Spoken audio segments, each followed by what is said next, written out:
नमस्कार दोस्तों, आइए जानते हैं देश दुनिया की ताजा और बड़ी खबरें। लेकिन अभी तक आपने इस वीडियो को लाइक और चैनल को सब्सक्राइब नहीं किया है तो फटाफट से कर लीजिए ताकि देश दुनिया की बड़ी खबरें सबसे पहले आपको देखने को मिल सके। वही देखिए आज की पहली खबर। वित्त मंत्री निर्मला सीतारमण 1 फरवरी को वित्त वर्ष 2025 से 26 के लिए केंद्रीय बजट पेश करेंगे। पिछले बजट के बाद सोना और चांदी काफी ज्यादा सस्ता हो गया था क्योंकि वित्त मंत्री ने कस्टम ड्यूटी घटा दी थी। वहीं इस बार भी ज्वेलरी इंडस्ट्री वित्त मंत्री निर्मला सीतारमण से गोल्ड पर जीएसटी घटाने की गुहार लगा रही है। हालांकि अगर सरकार उनके सुझाव को मानती है तो इस बार भी बजट के बाद गोल्ड सस्ता हो सकता है। वही अगली खबर है महिलाओं के लिए बुरी खबर। दरअसल लाडली बहना योजना की 1,63,000 महिलाओं को इस बार 1,250 रुपए की किस्त नहीं मिलेगी क्योंकि इन महिलाओं की उम्र 60 साल से अधिक हो चुकी है। ऐसे में महिला और बाल विकास विभाग ने इन्हें अपात्र घोषित कर दिया है। वही अब जनवरी 2025 में 1.26 करोड़ महिलाओं को ही 1,250 रुपए की किस्त मिल सकेगी। अगला अपडेट है आम आदमी पार्टी के राष्ट्रीय संयोजक और दिल्ली के पूर्व मुख्यमंत्री अरविंद केजरीवाल ने बुजुर्गों के लिए संजीवनी योजना की घोषणा की है। यह योजना दिल्ली विधानसभा चुनावों से पहले एक बड़ा चुनावी वादा है। इस योजना के तहत 60 साल से ज्यादा उम्र के सभी लोगों को सरकारी और निजी अस्पतालों में मुफ्त इलाज मिलेगा। चलिए अगली खबर देखिए। उत्तराखंड की आंगनबाड़ी कार्यकर्ताओं और सहायिकाओं के लिए खुशखबरी है। जी हां, अब कर्मियों को रिटायरमेंट के बाद पेंशन मिलेगी। इसके लिए बाल विकास मंत्री रेखा आर्य ने पेंशन योजना से जुड़ा प्रस्ताव भी संबंधित अधिकारियों को तैयार करने को कहा। हालांकि इससे कार्यकर्ताओं को भविष्य में मदद मिलेगी। वही अगला अपडेट है हरियाणा में शिक्षकों और गैर शिक्षक कर्मचारियों के लिए खुशखबरी है। दरअसल शिक्षा विभाग ने 31 मार्च तक ऑनलाइन ट्रांसफर ड्राइव को पूरा करने का लक्ष्य निर्धारित किया है, जिससे अब सभी को उनकी पसंद का स्कूल मिल सकेगा। इस प्रक्रिया को पूरा करने के लिए शिक्षक और गैर शिक्षक कर्मियों का डाटा MIS और HRMS पोर्टल पर अपलोड किया जाएगा। वही हरियाणा के युवाओं के लिए भी एक खुशखबरी है। जी हां, CM सैनी ने युवाओं को 2 लाख नौकरी देने का ऐलान किया है। वही अगली खबर, झारखंड के धनबाद में कई लाभुकों को मैया सम्मान राशि का पैसा नहीं मिलने से महिलाएं नाराज हैं, जिससे महिलाएं कार्यालय पहुंची और यहां कर्मचारियों को न देख भड़क उठी, जिसके बाद सभी ने रोड जाम कर दिया और मैया सम्मान योजना का पोस्टर फाड़कर सड़क पर आगजनी की। महिलाओं का कहना है कि उन्हें राशि क्यों नहीं मिली यह बताने वाला कोई नहीं है। यह राशि सभी को मिलनी चाहिए या फिर किसी को नहीं। वही देखिए अगली खबर, प्रधानमंत्री उज्ज्वला योजना के तहत उपभोक्ताओं को गैस सिलेंडर पर मिलने वाली सब्सिडी का असर दिखने लगा है। जी हाँ, इस योजना के लाभार्थियों की रसोई गैस की खपत में वृद्धि हुई है। हालांकि यह खपत अब भी सामान्य उपभोक्ताओं की खपत से लगभग आधी है। वही पेट्रोलियम गैस मंत्रालय के आंकड़े बताते हैं कि उज्ज्वला लाभार्थियों को प्रति सिलेंडर 300 रुपये की सब्सिडी देने के बाद खपत बढ़ी है।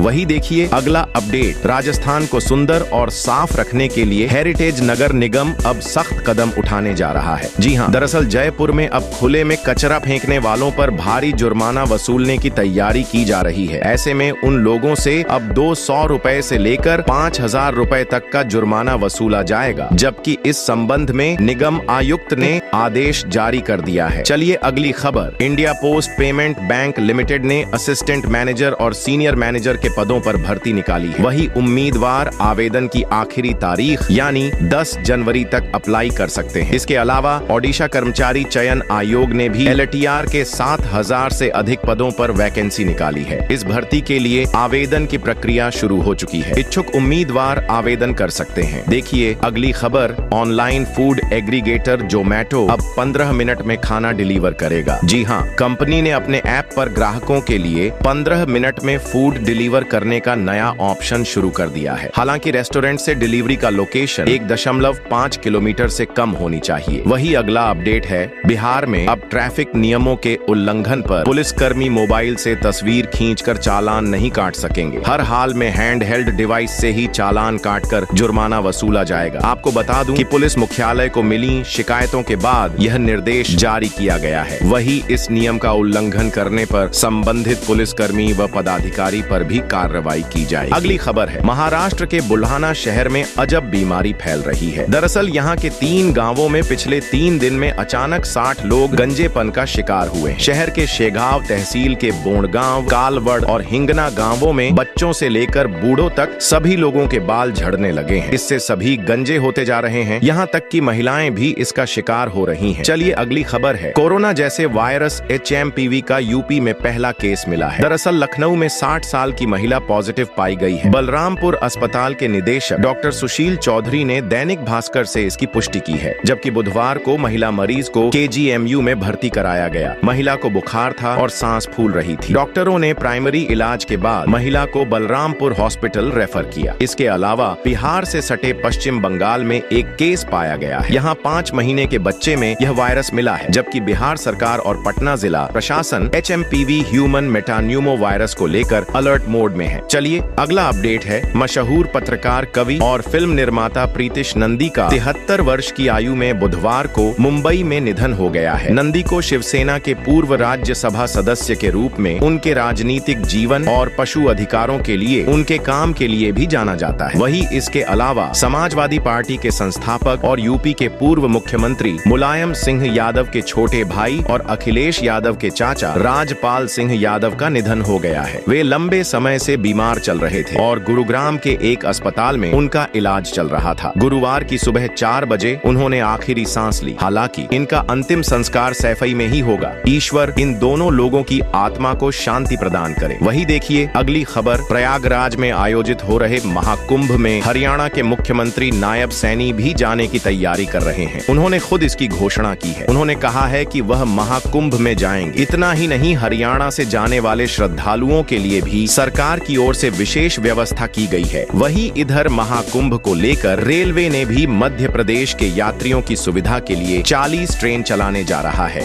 इनमें से ज्यादातर ट्रेनों में सीटें उपलब्ध हैं, जबकि कुछ ट्रेनों में वेटिंग भी है। ये ट्रेनें मध्य प्रदेश के 35 से ज्यादा स्टेशनों से गुजरेंगी। अगली खबर है, ICC के प्रमुख जय शाह जल्द ही क्रिकेट ऑस्ट्रेलिया के प्रमुख माइक बायर्ड और इंग्लैंड के वेल्स क्रिकेट बोर्ड यानी ECB के प्रमुख रिचर्ड थॉम्पसन से मिलेंगे। जबकि रिपोर्ट में सूत्रों के हवाले से दावा किया गया है कि इस महीने के आखिरी में होने वाली इस मुलाकात में वर्ल्ड टेस्ट चैंपियनशिप को 2 भागों में बांटने के प्रस्ताव पर चर्चा होगी। चलिए अगली बड़ी खबर है, दिल्ली के पूर्व मुख्यमंत्री अरविंद केजरीवाल ने चुनाव आयोग से बीजेपी नेता प्रवेश वर्मा के घर रेड डालने की अपील की है। दरअसल उन्होंने बीजेपी नेता प्रवेश वर्मा पर महिलाओं को खुले में 1100 रुपए बांटने का आरोप लगाया है। केजरीवाल ने कहा कि वह नौकरियों का झांसा देकर लोगों से वोट मांग रहे हैं और चुनाव आचार संहिता का उल्लंघन कर रहे हैं। वही देखिए अगला अपडेट है, कंगना रनौत की फिल्म इमरजेंसी 17 जनवरी को रिलीज होने वाली है। हालांकि एक्ट्रेस ने बताया है कि राजनीतिक मुद्दे पर बनी इस फिल्म को बनाने में उन्हें बहुत मुश्किलों का सामना करना पड़ा है। इस वजह से वे भविष्य में कभी पॉलिटिकल फिल्में नहीं बनाएंगी। अगला अपडेट है, नवी मुंबई पुलिस द्वारा 8 जनवरी से नशा मुक्त नवी मुंबई अभियान की शुरुआत की गई है। वही महाराष्ट्र के मुख्यमंत्री देवेंद्र फडणवीस ने बुधवार को पुलिस द्वारा शुरू किए गए नशा मुक्त अभियान का शुभारंभ किया। नवी मुंबई में बढ़ रही ड्रग्स